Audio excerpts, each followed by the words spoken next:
Hello and welcome to the Startup Operator podcast. I'm Roshan Cariappa. There's a ton of innovation that's happening with B2B commerce, manufacturing, and SMEs today, and OfBusiness is leading the charge. They're a profitable unicorn that enables Indian SMEs with procurement, financing, and technology.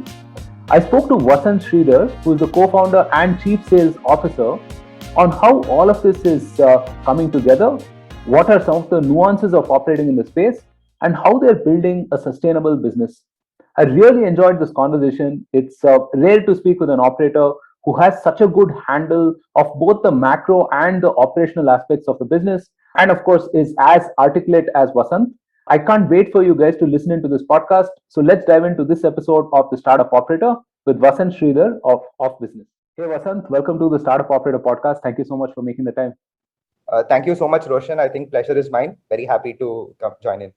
No, delighted to host you. I think OfBusiness is such an interesting startup, and I'd love to get to know, how you're executing in this space. But before that, our first job has such a great impact on our lives, right? It sets us up for whatever follows after that, whatever 30, 40 years of the career. So I want to talk to you about your stint at ITC specifically. ITC is again one of those generational businesses, right? It's an institutional business, I would say. How did it inspire you, and what did you learn from ITC that's helping you today at OfBusiness? Lovely. So ITC, I was in Guntur in ITC. That's where the agribusiness was headquartered out of. And, people used to call it what we call it a Thalli company, and which actually means in Telugu, it actually means a motherhood company, right?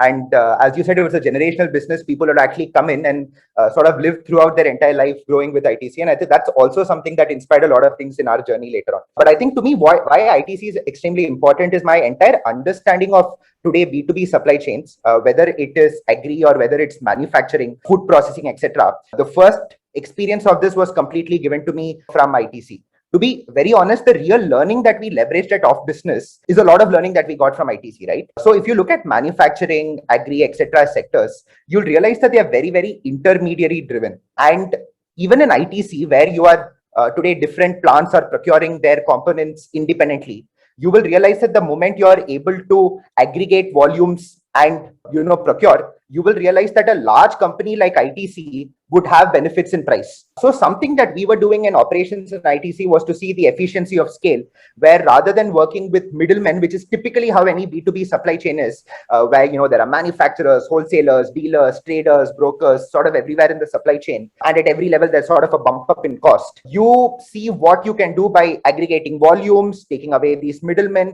and seeing the efficiency that come in. When we realize that if at a large company like ITC there is inefficiency, imagine two small and medium enterprises today in India who do not have the negotiation power of volume or price. Imagine the challenges they sort of have when it comes to procurement. And so I would in a way say that this is core to what we are doing at OfBusiness, and the first-hand experience of this was given to me by ITC. I would also credit ITC for one more thing, is that because though we join fresh out of college as a bachelor after finishing your BTech, they take you as a management trainee. And within 3 years, you literally have 50 odd people reporting to you, solving business critical challenges. And this is very unique to ITC in terms of the management program that they had. So a lot of, I would say the soft skills, team building, management, handling teams of 50 plus people, keeping them motivated, learning how to micromanage, at the same time give them flexibility to scale as they want, focus on details. I think a lot of these soft skills to me personally came from my 3 years at ITC, where I believe I got a large personal growth happening. Yeah. No, ITC also has invested a lot in technology, right? I remember speaking to Mr. Sivkumar Surampudi, who pioneered the e-Chowpal, for example, in ITC. And I'm sure there are probably 2 or 3 businesses or 2 or 3 places that you could have learned all of this from, and ITC would rank among those 2 or 3 places, right? For sure.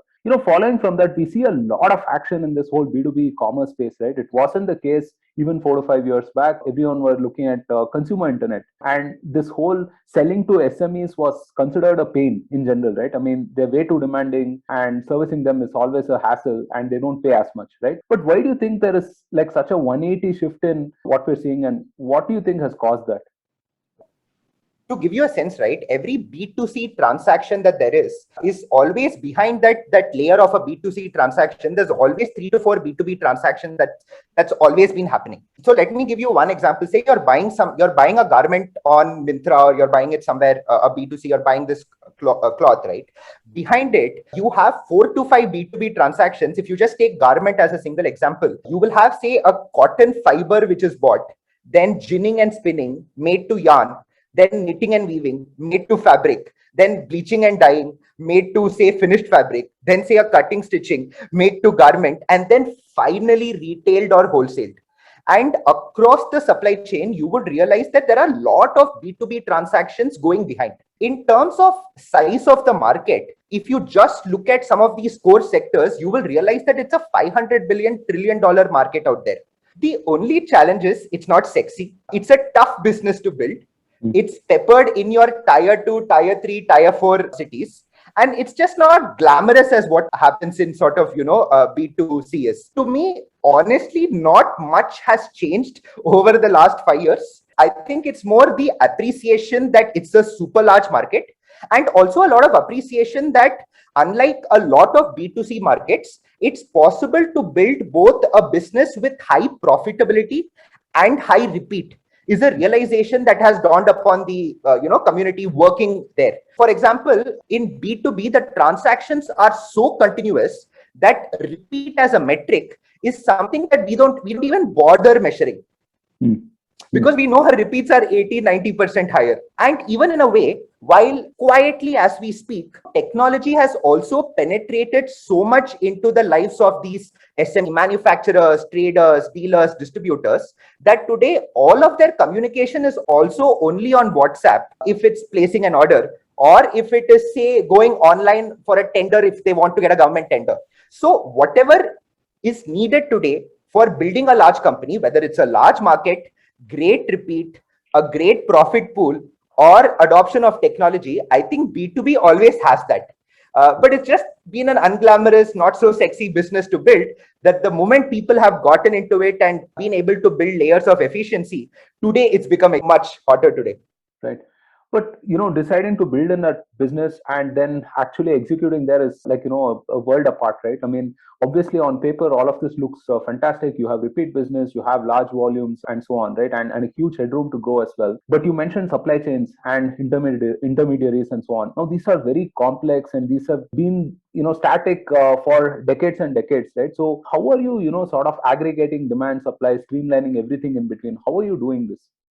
Right. So I think that's a very interesting question of how do you solve a horizontal problem at scale, at the same time go vertical into each supply chain, right? I think that's the fundamental problem when you're solving any B2B ecosystem. And if, we look back into the way our sort of business evolved, we realized that there are 3-4 pillars through which we can horizontally enter into multiple supply chains, right? So I'll tell you a little bit about how we cater to this requirement and what we also do at OfBusiness. So one, we obviously have a raw material platform. Now, the beauty of raw material is that the same steel which is today used to a manufacturer of consumer durable like an AC or a washing machine is the same steel that someone building a pipeline or a container in the oil and gas industry will be the same steel that someone who is making an auto component and in the auto sector will typically use. So raw materials per se was one horizontal that we realized that constitute to 50-60% of SMEs cost base, but gave us entry into literally every sector out there. So if you want to enter into core sectors like manufacturing and contracting, the easiest entry is to get a horizontal approach to them. And that was what raw material gave us. So without getting into the nuances of execution in each particular sector, a horizontal approach through raw material made us work with a lot of customers, vendors, suppliers in each of these sectors, and made us understand how different sectors were evolving as we scaled. So that's one part of the business.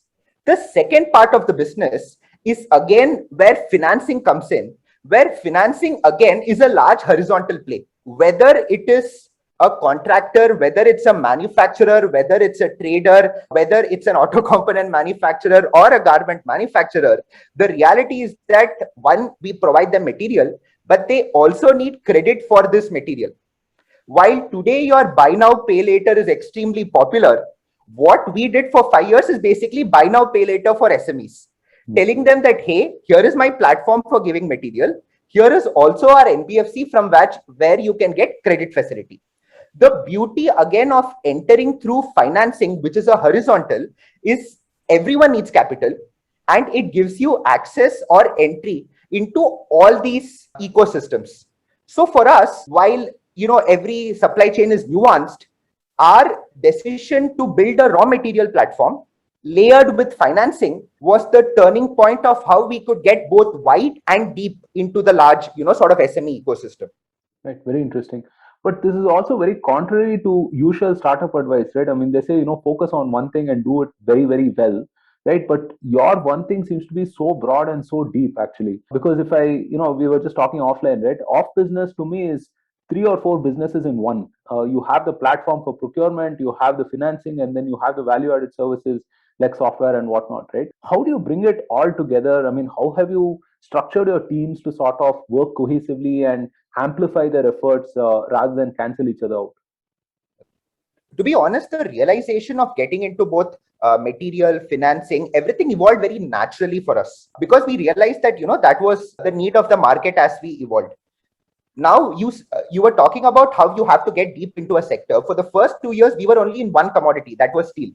While the entry to steel would allow us access to every sector, in terms of learning the supply chain, we just learned the supply chain of one commodity, that was steel. Layered on that, we realized a natural realization that we had is that any B2B transaction, and this is probably something true globally, would always have a layer of credit associated with this.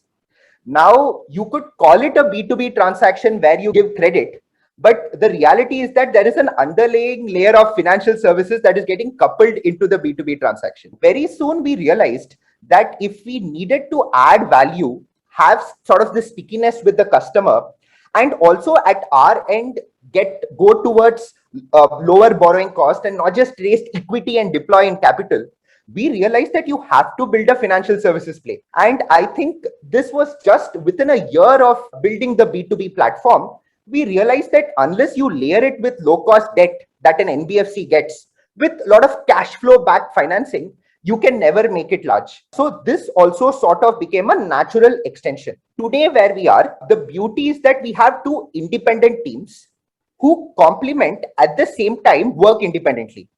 Today, the commerce team have their own metrics, their targets, their scales, and that's typically what they focus on building. So does the finance team.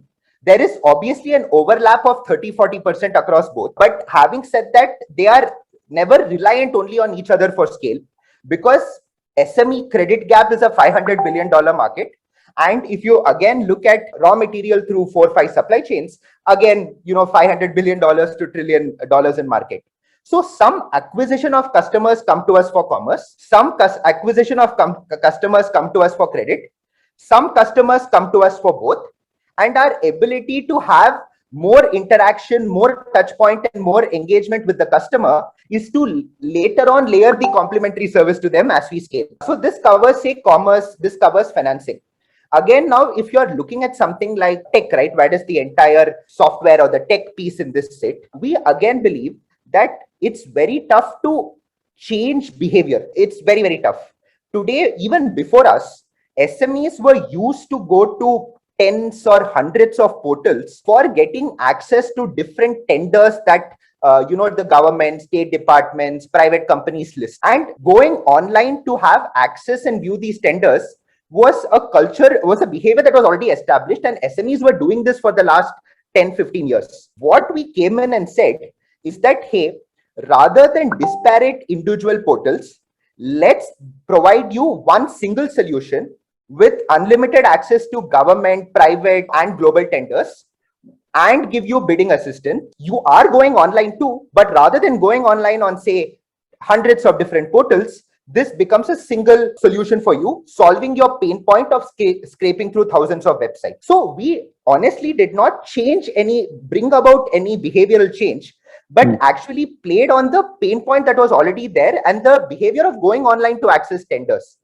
The beauty of it is that this became a large customer acquisition platform for us. Today, there are more than 2 million SMEs on Bid Assist, which is our tender aggregation platform, and it becomes our customer acquisition tool.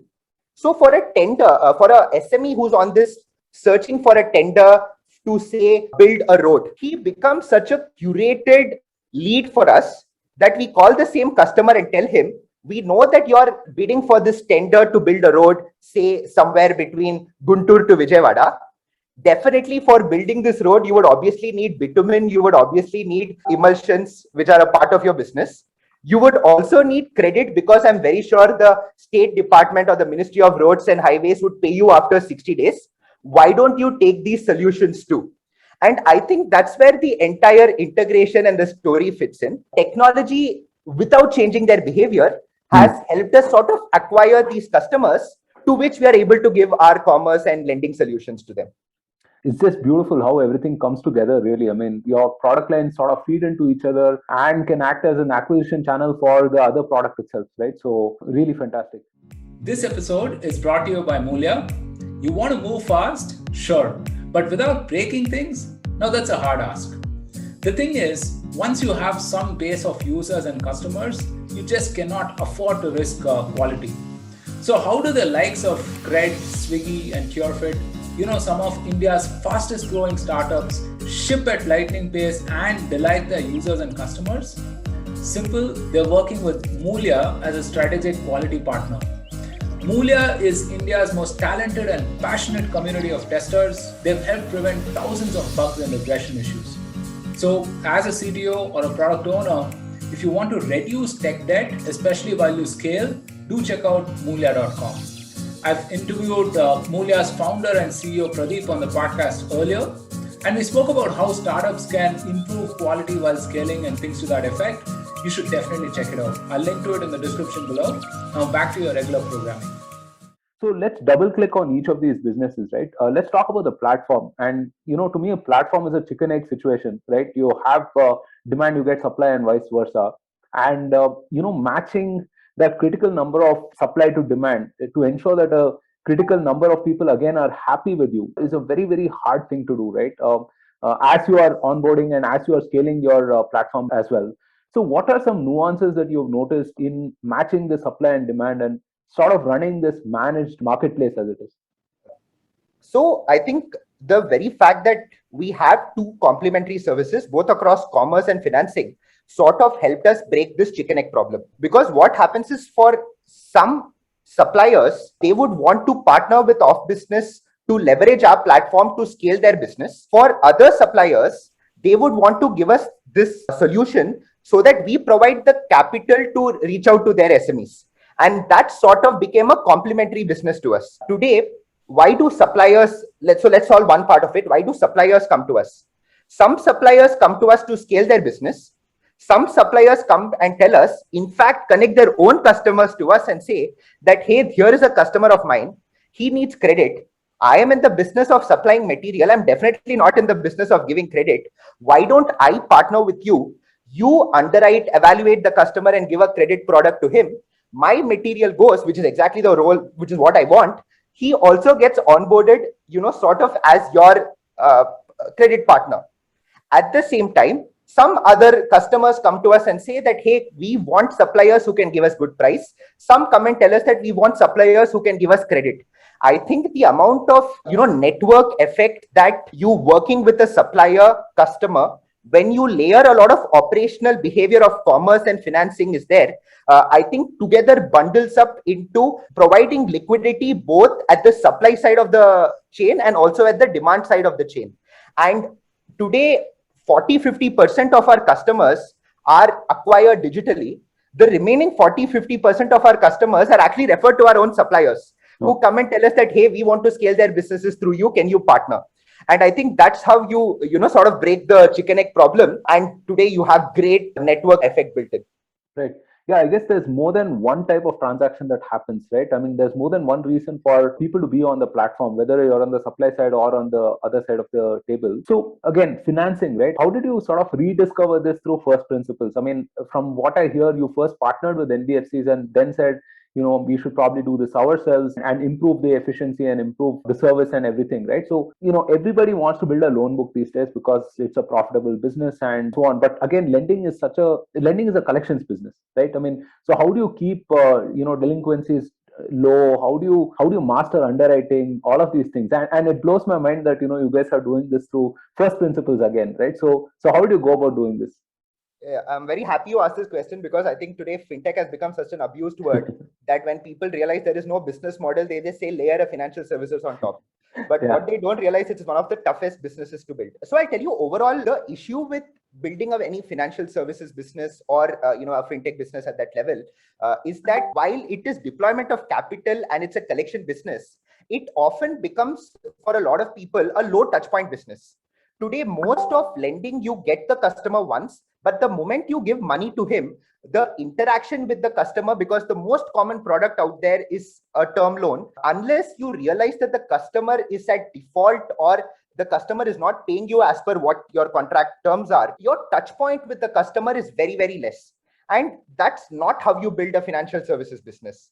For us, we are a high touch point financial services business because we give credit limits to our customers, but against this credit limit, they buy material from our platform.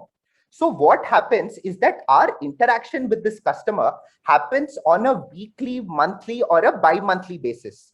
Now, even when it comes to a bank, today their assessment of the financial health of the customer is based on just their audited financials, the standard set of books that get updated, say every 6 months or a year.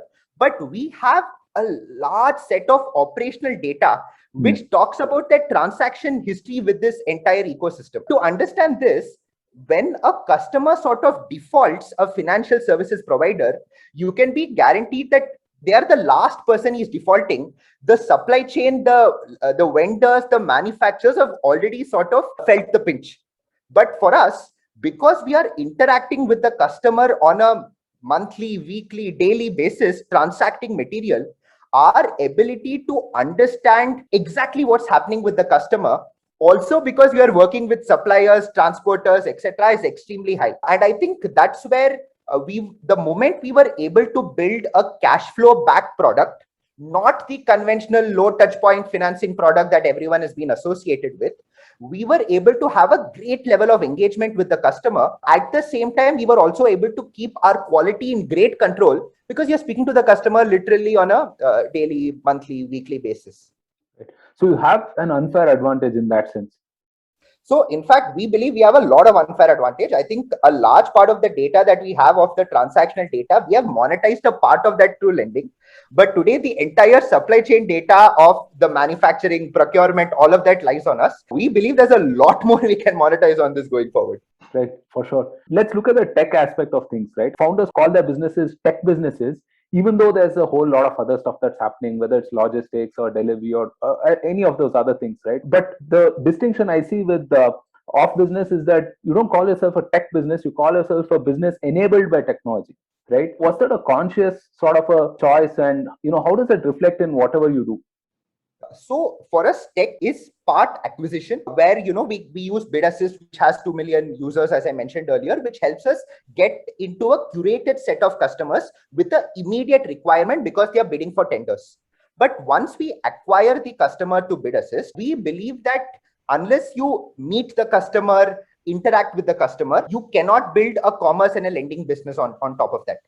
Today, with the average transaction size going in lakhs, like say 50, 60 lakhs, it's extremely irresponsible if you believe that without interacting with the customer and doing the due diligence of underwriting him, you're actually taking a call. So for us, we do have a built org structure where in every region we have a sales team, we have a credit manager who basically go and interact with the customer and decide whether the credit call is to be taken or not. But tech allows us to keep our acquisition cost and hence our OPEX less than 3% of our AUM, which is a great industry metric. To give you a sense, even banks operate at 2.5% at the scale they are in today, and we're already at say 2.5-3%. So it helps us in keeping our costs low at one level by acquiring customers. But ultimately, the decision to lend, the decision to underwrite does involve a physical element, and there is no way that we want to take it out because that's what has kept us in good health even post COVID, and that's a conscious call that we have taken. The other layer where sort of tech helps us is that we have a lot of data coming from the supply chain, which is financial data, creditor data, KYC data, scraping through GST, scraping through bank statements, ledgers of suppliers. A lot of this data is where we use tech to sort of give scorecards to underwrite so that the underwriter can take a better judgment. Will the scorecard decide the loan? Absolutely not.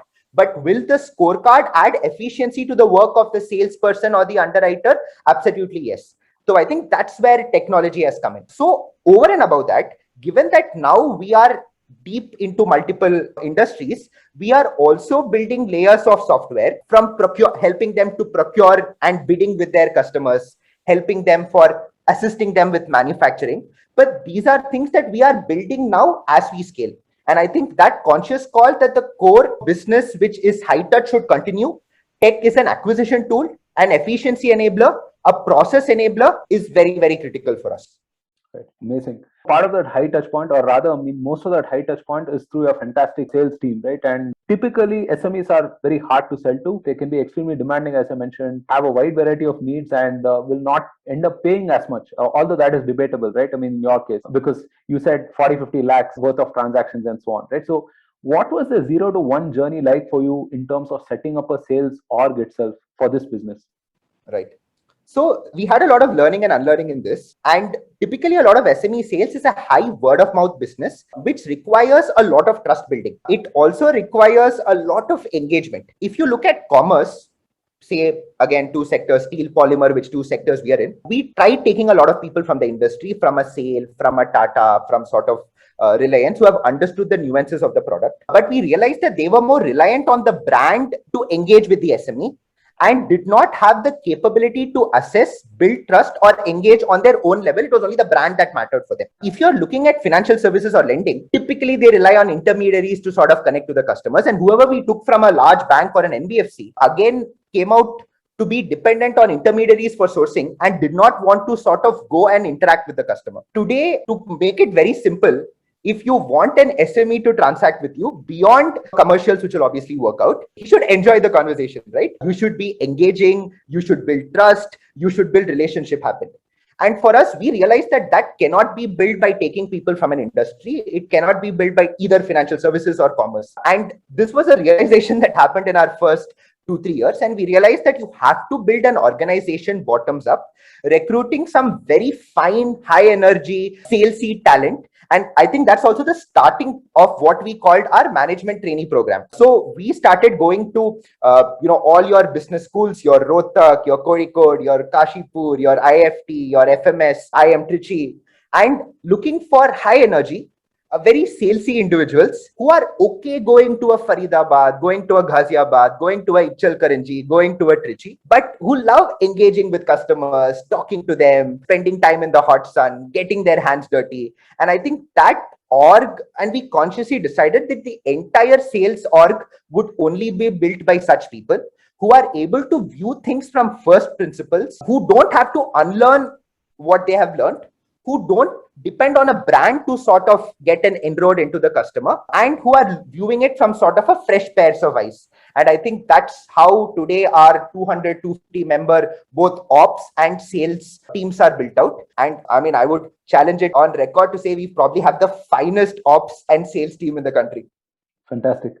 Yeah, I've heard Ashish as well speak about the management training program, and that's been a hit for you guys, right? I mean, the 4 years that you've run it, you've been able to also develop these people into leaders, each running their own businesses and so on, right? So the sales that you are in and also the business that you are in, right? I mean, it's a very hard knuckles execution sort of a business, right? I mean, it requires you to be out there in the field, talking to people and so on. It's not the one where you are strapped in and then, you sit in your air conditioned room and sort of dial, right? And you might have to travel to tier 2, tier 3 and everything.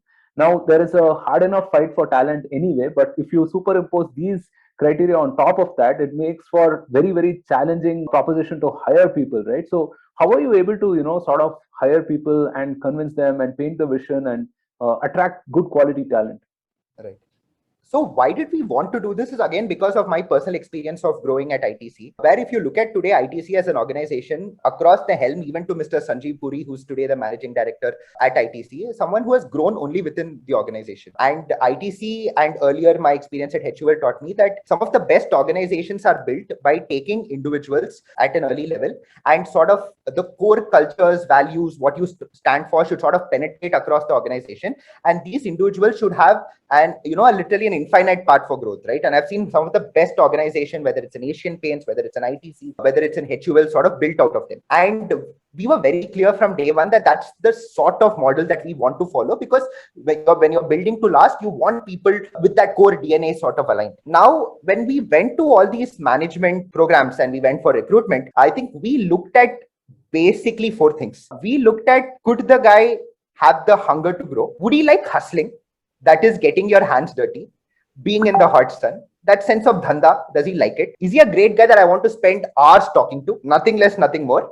And at the end of the day, does he have a sense of humility? We realized that people who came into these skill sets did not want desk jobs, did not want product jobs. They actually loved the option of learning business, speaking to people, negotiating, interacting with customers. And that's become the entire management trainee program that we have built. That's why we don't go to an IM ABC, because we realized a lot of people go to consulting or they go to investment banking. Those are not the hands-on people that we want. Neither will it be fair for us, neither will it be fair for them. That's why we go to IIM Rohtak, Kozhikode, IIM Kashipur, IFT, FMS Trichy, and get these guys who like getting their hands dirty, who like selling, who like hustling. Jisko maja aata hai, people who like that adrenaline. I think that's the sort of DNA the org is, and we have realized that a management trainee program fits beautifully into that. And what has happened is today, this is the 4th year we are having our management trainee program. And you will realize that the growth that a lot of them have seen is very, very good. Today, our entire North team, which is a team of 100 plus, is led by someone who's an IIM Rohtak graduate. Today, probably handles 25% of our business. Our entire commerce business folds up under our 2007 joinee from FMS. Our entire corporate finance and investor relations today, which is core to a business that we are in, is again someone who's joined us as a part of the management trainee program from 2017. So very, very clear that this will be the way we have scaled and will be the way we want to scale going forward. That's the management trainee program. Even this year, we recruited around 60 odd people. I think the number of management trainees would cross 200 in OfBusiness as we speak. Wow. Amazing. It's definitely a model to emulate for any of the founders listening. You also mentioned this very interesting phrase, building to last, right? That's amazing. So it also reflects your ethos of building a profitable business, a sustainable business as such, right? So I'm curious how it translates to everyday decisions, and also how do you resist the urge to go all out and spend for growth? Right. So I think profitability in India is often abused. At one end of the layer, you have people who don't care about it. And then you have the other end of the layer who sort of claim to care about it, but sugarcoat it with metrics like EBITDA level profitability, aggregate level profitability, unit level profitability. But we fundamentally believe that in a country like India, where profit pools are relatively smaller, money is always made in the last 5%. And that as a culture or organization is something that's very, very critical to us. To be honest, we are not proud because of a unicorn valuation that we have built, but we are proud. We are in infinite markets, right? So it was inevitable. But we are proud that we have built this with 100 crore PAT last year, or a PBT last year, which means we actually paid tax at 30% and we are profitable, right? And that's, I think, a conscious call that we have taken, because the moment you are having loose metrics, right? Like you're going to keep profitability at a gross level, at a cumulative level, or you dilute it, and it will never happen. For us, it has to be at an order level. We have never lost money in an order. It's okay if we don't make as much money as we want. It's okay to do it at probably no margin, no loss, but we will not lose money at an order. And that's a conscious call that we have kept. And that again percolates across the organization. And I think not only that, the culture that all of us follow, we travel in only buses and metros. When we go to a Hyderabad or a Bangalore or a Chennai, we stay in the homes of our bachelor colleagues who are actually there. So it's an extension of a little bit of the college culture that you have. This is something that we like, and it also gets us sort of together in a sense of brotherhood. And it's also a culture that we, sort of maintain. I mean, Indian families teach us that you have to negotiate till the last rupee, whether it's buying a vegetable or closing a large deal. And I think that's just replicating that across the entire family. And for us, We love negotiating that 1%. See, scale is inevitable for us. Today at $2 billion GMV, for a lot of people, despite being profitable, we are at $2 billion of GMV. But I think what someone today, a sales team member, would talk about is that, hey, I got 1% more. That's what will excite him more. And I think that's extremely critical, because you should not dilute it, not talk about vanity metrics, just focus about profitability because of profit pools in India. And that's when you'll build something that's there to last. Right.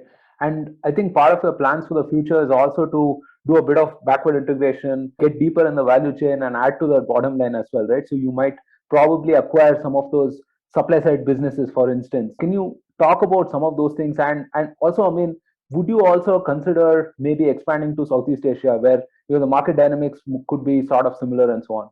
Right. So if you look at our supply chain today, by the end of next year, our commerce business would probably grow between 3 to 4x. Our lending business would grow anywhere between 2 to 3x. And we are going to get into all the supply chains that we are in, which would be steel, which would be metals, which would be chemicals, polymer, agri commodities, petrochemicals. In all these supply chains, we are going to get into, again, something that's not very glamorous, contract manufacturing for all of them. Across all these supply chains, we want to backward integrate, because for us, we have the customer base, we have the demand, we have the credit facility where the customer transacts with us on a weekly, monthly, bi-monthly basis. And hence, we will start being the manufacturers to them, where we can increase our gross margin pools, right? We already have, I would say, 23 sort of such deals in the kitty, and it is only going to sort of scale going forward. And it is not just backward integration. We are also looking at forward integration. For example, if you're looking at garment manufacturing, today we supply the yarn and the fabric. We are also partnering strategically with garment manufacturers, and a lot of the garments that tomorrow will be sold on a Flipkart, Myntra, or an Ajio will also be made by OfBusiness. So backward integration, yes. And also apart from that, forward integration into sectors like garment, packaging, food processing, you can name it. Awesome. So with all of this talk of profits, I have to ask you about IPO, right? It's going to be relatively simpler for you rather than, we've seen businesses having to prep years in advance, maybe a year, 2 years in advance in order to get IPO ready, right? So is that in the horizon for you at some point of time? Yes, definitely. I think in the next 18 to sort of 24-month horizon, that's definitely there. There's a lot of inbound interest also that sort of come to us towards that. But then we honestly realized that, we might be proud that we're in a few $1 billion in valuation, but we realized that this is the beginning of what's going to be a much larger opportunity. So for us, we believe that you will hear hopefully a lot more over the next couple of years. We are also having a lot of growth plans where we'll continue being profitable. So we are hoping for a blockbuster IPO going forward in the next 18 to 24 months. Fantastic. Absolutely fantastic. I want to abstract out of whatever we're talking about and talk about the entire space itself, right? India famously sort of skipped the whole manufacturing curve and we leapfrog directly into services. But there's a ton of things that's happening right now, right? Whether it's Make in India or PLIs or, even the account aggregators framework that was, just formalized, right? So from your perspective, how do you see this whole space evolving going into the future? It's definitely going to be the decade of Indian manufacturing and Indian SME. It's going to be a golden decade, because I think broadly 3 things are happening. The first thing is a lot of local manufacturing, because we realize that with Atmanirbharta, self-sufficiency, you want to cater to requirements within India. India is a large demand market in itself. It's a large consumption market in itself.